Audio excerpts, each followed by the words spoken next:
Congratulations, Coach LA. Ben. We know how dangerous San Miguel's all-Filipino lineup is. How did you ensure you wouldn't be complacent seeing them importless and that you'd be able to bring out the best in Chapman after he was unhealthy against Ginebra? Um, first and foremost, no, I want to give credit to my players, no, for responding really well. And I challenged them actually before the game, before the huddle, when we found out that the import is not playing. I told them that this team is more dangerous without an import. They're an all-Filipino champions for a reason. No? So I really challenged them.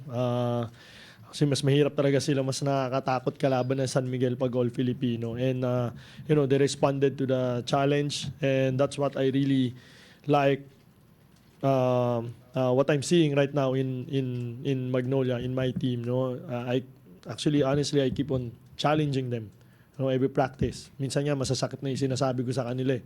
But for me, it's for us to grow as a team. I have a lot of young players right now. I think they're up to the challenge. And yun yung maganda dito sa mga players ko. No? And that's why I keep on challenging them.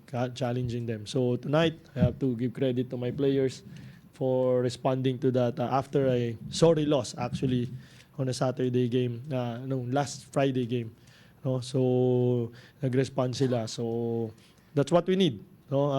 Every win that we na pwede namin makuha, we'll take it. No? We took advantage na wala silang import. So yun.